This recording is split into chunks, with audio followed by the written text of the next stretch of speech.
Hey there, everyone. Welcome to this edition of A Faith That Will Not Fail, our live Instagram book tour that we're doing here. Today, I have another guest. Hopefully, in the next few seconds, I will see her pop on. There she is. Yay! Hold on a second while I figure out how to. There we go. Always takes me. uh, our third conversation about a faith that will not fail, what that looks like. And the goal of these conversations is to be very unplugged, honest, authentic. There she is. Hi, Jennifer. So good to see you. This is great to be here. I'm so excited to get I'm to celebrate. and I'm going to introduce you to everybody. So these are really honest, unplugged conversations about what real faith looks like in the middle of real life. So it's one thing to talk about faith in theory. It looks great on paper, and then we get really into the middle of messy, complicated real life with real humans and our own humanity. And sometimes it looks a little bit more complicated than we want it to look. And so that's what these conversations are about. And so I've invited some of my favorite friends to join me in these conversations so they can give you a peek into what it looks like for them throughout their journey. And even in this moment right here, right now. So today I have my good friend, Jennifer Dixley, one of my favorite writing voices out there. I can honestly say that. She's a beautiful writer. I don't have to tell you guys that. You already know that. One of my favorite books of hers is Growing Slow. Because I don't move at the speed of slow. I move at the speed of like hypersonic fast. So it's a book that I desperately needed. But she also has a brand new one out called Things I Only Tell Stuff God. I don't Hold it up for me. Stuff I don't have I it only yet. tell God. Stuff I only tell God. See, I totally butchered that. So Jennifer, tell everybody about that really quick before we dive into the conversation. Oh, sure. So this is a guided journal. So it's different than like this is a trade book that Michelle wrote with chapters and lots of words and lots of wisdom. This is a guided journal. So it looks like this on the inside. It's a bunch of prompts, some silly, some serious, and you lose yourself in some books and you find yourself in other books. This is definitely a find yourself kind because it's literally a book about you as you go through it. So I'm super excited about it, and I love asking questions, and questions are how I came to a faith that will not fail. And so journaling is a really important part of my story, and so I'm excited to release that. Journaling is a huge part of my story as well. In fact, in A Faith That Will Not Fail, I have the 50 faith builder practices at the end of each chapter. And most of them, I encourage you to journal about it. So it would be a great companion, let's just say, with A Faith That Will Not Fail. So we've got this one here. Yay! Okay, so let's dive. We've got both. Actually, they look really good together. The blue and the orange look really nice. See, so pretty. So let's go ahead and dive into this because we're going to keep this about 15 to 20 minutes long. And I want you to give us an overview, a quick kind of brief synopsis of your faith journey up until now, how you would describe it. Well, I grew up with faith in my family, and our family life was centered around the church. Everything we did, and we never missed a Sunday. All those things. My parents did all the right things, so to speak. Same. But that was my background too. Yeah. And this may relate to people or not, but I'm telling you, by the time I hit about 16 years old, I'm like, I don't know if I believe this. Like, I do not know if I intellectually believe that Jesus walked out of a tomb. In fact, I don't know if Jesus was a person. Like, it just... Okay, this is really, I would imagine a lot of people don't know this about you. Yeah. That's actually probably very encouraging to some people. Yeah, you've had that moment in time. Yeah, because if you know now and you fast forward and you see, like, I'm a Bible teacher, I talk about Jesus, like he's my lifeline. When I was a teenager and even into my 20s, I'm like, dude, I'm not sure. Like, this is not making sense. Yes. And I wasn't an unbeliever. I like to say I was a wanna believer because I did really want to believe. Yes. And so it was, the very few people that I told about the fact that I was going through this deep, deep doubt, they'd say things like, well, you just need to read the Bible. And I'm like, yeah, but that's the propaganda that you guys all are putting out. So I don't know if I can believe that thing. But when I did open up the Bible and I began to really dig in, especially to prophecy, I'm like, you can't make that up. These books over here were written a long time ago, and they were accurate in predicting things that happened in the life of Jesus. I was like blown away. Yes. And so that then rolled into like giving my life to the Lord maybe 50 or 100 times, just wondering like, when is this really going to take? Yeah. So like, I don't have a neat little timeline that's okay. that brought me. That's good to hear. For those of us who have had kind of a complex timeline, that's actually very encouraging. What I really appreciate about what you shared is that the whole intellectual component was really important to you, which is, I'm wired up very, I love academics. I love thinking. So some of my biggest struggles has been wrestling through the intellectual component of faith and like trying to connect all the dots and make everything make sense, which there's nothing wrong with that. God made us to be thinking human beings with a brain in our heads. The challenge is when circumstances become unexplainable, and when you, in the lack of answers or a really good math equation adding up, that's when the intellectual of those of us really struggle. Would you agree with that? Absolutely. And I think it's hard to find safe places to have those kind of conversations because often well-meaning, wonderful people will say things like, well, you just need to have a little bit more faith. And, you can't, not everything is answerable, which is true.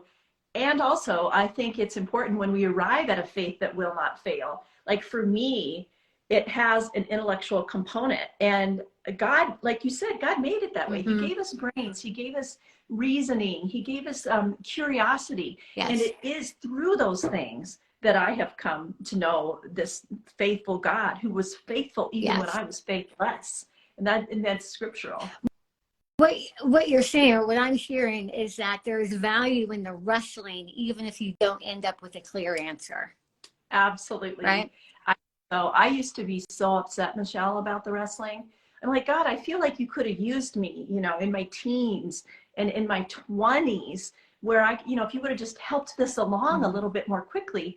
But now that I'm far on the other side of that, I realize that it was in the wrestling, that it was in the questions, that it was in the doubting, that I came with a resourced faith. Like it grew my faith in ways that it wouldn't have otherwise. Yeah. And so now it's from that place that I can teach with authority, that I can write from a place of knowing with certainty that God is not only real, but he's good. Yeah. So a question for you, because we've talked about that season of wrestling in your teens and 20s. Is that merely something of the past, or you still have moments where questions come up that you're not sure about, or even just complexity that you sit and kind of stew in your head around? Does that still happen today? So I don't have like those deep doubts to, like what happens after people die and those kind of big questions that get me up at night. But there's certainly a lot that I don't understand about God and his ways. And I actually have in my office a manila folder, and on the front of it, it says mystery file. And I love that. I love that.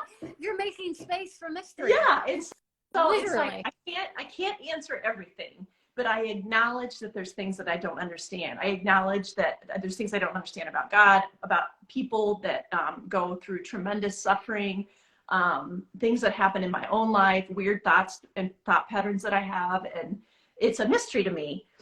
So I put it in this file, and it's like, God, I don't get this, but someday I hope that you and I can sit down and have a conversation about this. I think this is so rich, this one thing. And for those of you who are joining us or watching later, we tend to think that if there is a mystery, something is wrong. And by having a mystery file, what you're doing, and that could be a literal file or a digital file, or maybe just in the back of your head, but what you're doing is you're normalizing the reality that there are mysteries that we'll never figure out. You're not allowing yourself to be afraid of acknowledging that fact, but you're incorporating it into the reality of this life and the faith journey. Like, mystery is part of it. I would even go so far to say, I used to think that I needed to resolve all the mystery in order for God to be substantial and real. I now realize that the mystery of him actually makes him more God. Like, if I could figure him out and unravel him, he would be a God far too small for me. The fact that there remains mystery about him makes him big enough to believe in. Oh, that's so good. Isn't that I need interesting? to write that down. I need to replay this, and then I'm going to write that down. I'm literally going to put it in the mystery file. It's so good. It sounds strange, but it's comforting to me to know that there is a God so big that no matter how many times I ruminate and twist him around trying to understand him, even at 3 o'clock in the morning, which is never productive, that he will always remain bigger than my best intellectual capacity. Mm-hmm. Yeah, that's a comfort. That is a comfort. And I think too how Jesus embodies like the welcoming of questions and mystery. Oh man, when I grew up, I heard about Thomas, and I'm like, wow, what a shameful guy he must be, because like everybody's calling him Doubting Thomas. Yeah, I know. And then what a I was label. like, wait, I'm doubting Jennifer. And then I go and I look at Jesus' response to Thomas again and again, and it's always like, oh, you know, here. Like one of Thomas's questions was like, how will we know something? And then Jesus says, well, I am the way and the truth and the life. And so he asks like these questions, and then, you know, Jesus gives answers and says, hey, you know, here's my side, here's my hands, you know, like what a cool God, what a cool Jesus to like embrace the questions and give really cool answers. Yes. You know, and I would imagine, based on what you've said so far, you will agree with us, but my faith has grown more in the places of question and doubt and wrestling than at any other time. And we should know this, right? We go to the gym and we lift weights and we push against resistance because we know it will give us strength, right? That's right. We intentionally subject ourselves to resistance in order to build muscle strength. Well, so why would that not be true for us spiritually as well, right? It's actually the places of resistance and questions and wrestling that builds up our faith muscles, so to speak. Absolutely. Okay, so now let's talk about, you know, get super practical. So as you've been kind of walking this faith life for a number of years now, right? What are the practices? So I'm talking super practical, the daily practices. And I want to divide this into two categories. What are the practices that have helped build up your faith during relatively easy times, quote unquote?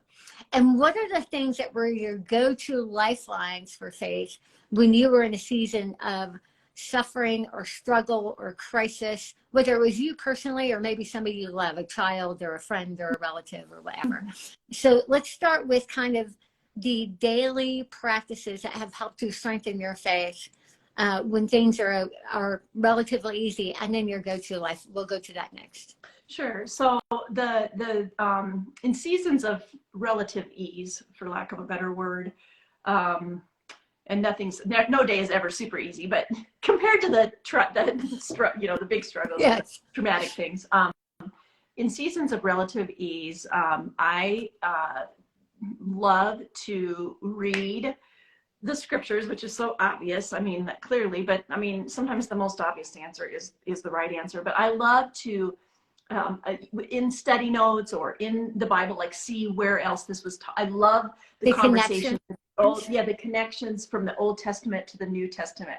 And I think that stirs the intellectual curiosity that I have. And then I can just go down a really fun rabbit trail with that. So that's something that I do in seasons of relative ease. I also keep multiple journals. I have scripture journals, sermon journals, gratitude journals. I go through this, I pray the scriptures over my kids using a journal from Jody Burnt, which I highly recommend. I love Jody. I'm talking to her on Thursday. Yeah, wonderful resources that she has that helps you apply scripture to your daily life.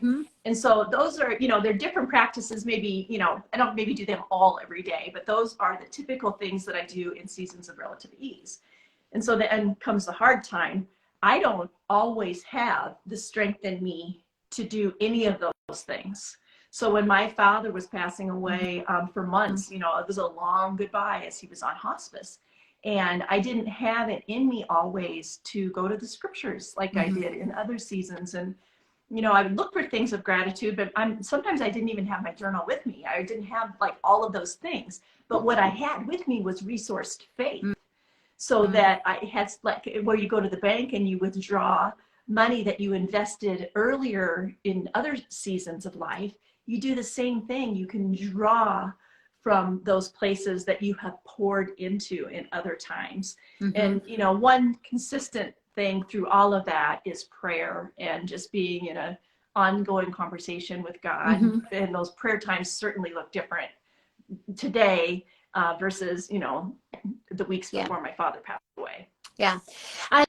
You know, I love how you acknowledge the reality that when we're in a season of suffering, whatever it may be, that we don't always have even just the physical, emotional energy to go and dig and find something. So it's important to have it easily accessible in those moments, which is, you know, again, what's helpful about having a resource like this with you faith builders already built in, or like your guided journal where they're already there. One thing that I've done, super simple, is I always have a pack of 3x5 index cards.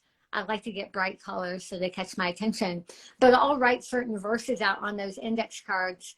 And I have them strategically in my Bible or different places. But when I'm in a hard season, sometimes all I can do is carry around an index card and read what's already there. Like, I don't have it in me to dig through the 66 books of the Bible to find something. And so having that card handle it, you know, just one or two verses and carrying it around has proved to be extremely valuable for me, like at the ready, easily accessible.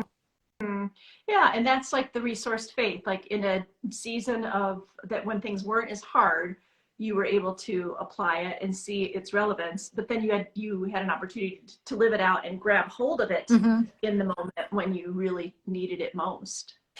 The other thing that I've done too is praying the Psalms, because you know, there are times where I go to pray, and you know, the Bible talks about us, you know, the Holy Spirit praying for on our behalf with groans that words cannot express. Because sometimes we just don't have the words. But I love going to the Psalms too, and sometimes just praying the Psalm. If I can't come up with the words myself, just having something right there in front of me that becomes my prayer, that's super helpful as well. I love that. They're just so honest. Yeah, I agree. You know, it's like you're reading David's journals. I know. Well, absolutely true, right? It's so in A Faith That Will Not Fail, I talk about 10 different practices that help to build up your faith. And they're somewhat unconventional because I don't go to the normal Bible study, prayer, and fasting kind of things, even though those are valuable. I talk about more ways of being versus doing, like sitting in the reality of God's work that's already been done for us. So I talk about lament, worship, humility, relinquishment, contentment, connection, perspective, waiting, the practice of waiting. So I want to ask you, out of those 10 practices in the book, is there one that stands out to you that you have experienced a lot of value from? Yeah. You know, because I got to endorse this book, you guys, I got to read this early. That's the thing that stood out the most to me. And I think, let's see, it's one of those rare books. No, that's not mine. It's Michelle offers 10 ancient and sometimes surprising practices that will help you go the distance. And I remember just feeling like, yeah, that does work. And it's transformed some of the ways that I think about how I apply spiritual practices in my life. I think that lament is, the practice of lament is one that, you know, it's the first one that you include. And I like it because a lot of times I think that we think it's, well, the practice of gratitude that's where we need to lead. You got to thank God first. And I believe that. Also, there's just such an honesty and a rawness about lament, that this kind of permission giving of calling us to a place of lament as we think about our spiritual losses, our earthly losses, our suffering. That's such great permission for us, for those who are like, you just need to look on the bright side. You just need to find something to be thankful for. There's always something to be thankful for. True. And also lament is this place where we just like hop onto the lap of God and he's embracing us as we pour out our hearts and cry to him and ask him to come into those hurting and broken places. So I think that was a really, really insightful way to lead your book. I loved that. Thank you for that. We wrestled with whether or not to have that be the opening section. Yes, but I really feel like lament is basically an acknowledgement, a vocalization of the reality of our desperate condition. That's what it is. It's giving voice to the truth of our condition. And I don't think there's any better background against which to offer gratitude other than once we acknowledge our desperate condition and then you see how God has met us there. Gratitude's the natural overflow of that. Even if it's done through grief and tears, gratitude is the natural response. But it takes an awareness of our desperate condition to realize how much of a gift God has really given us. I mean, that's this very strange paradox, juxtaposition between reality, current reality, and future promise, right? I love that. All right. I'm so glad you led with that. Good job. It was a whole conversation, just so everybody knows. I didn't know that. That's cool. Because it seemed a bit, inauspicious to start there. Like, really, we're going to start with something so sad. But I also feel like it's a beautiful place to just be able to show up and tell the truth, and that's where God meets us. Yeah. So Jennifer, as we wrap up here, for the person right now who is walking through a hard season, or they're kind of wrestling, or they believe in God, they know God is present, but they don't feel him right now, what's a final word of encouragement or challenge or something that you'd want to offer them in closing? Knowing that we are in our faith practice, we have this, there is no other God that other people worship who actually came down to earth to suffer with us and to go through all the things that we've gone through. That is a unique, miraculous truth about who God is. And that means that anything we're facing, Jesus has already gone through, not just past tense, but he says, when I leave, I'm going to give you my spirit. And whether, there are times when I know that my soul has this Holy Spirit here, but I don't always feel it. That's where the intellectualization is actually okay. Like, it's okay just to be like, this is what I know to be true. And to step forward in that truth and know that this God is unlike any other God that somebody's worshiping out there. He came down to be with you forever. To be with us. To be with us. I mean, it's mind-blowing, right? It's mind-blowing. Well, Jennifer, thanks so much for joining me for this conversation. Again, we've been talking about a faith that will not fail, but I also encourage you to check out Jennifer's book, Stuff I'd Only Tell God, which is a guided journal that goes very nicely with a faith that will not fail. Make sure you check that out. And this video will be posted in full online, so that way you guys can watch the whole thing or go back and rewatch sections that you like. But Jennifer, I adore you. I love you. Thank you for being here. Thank you. Take care, my friend. You too.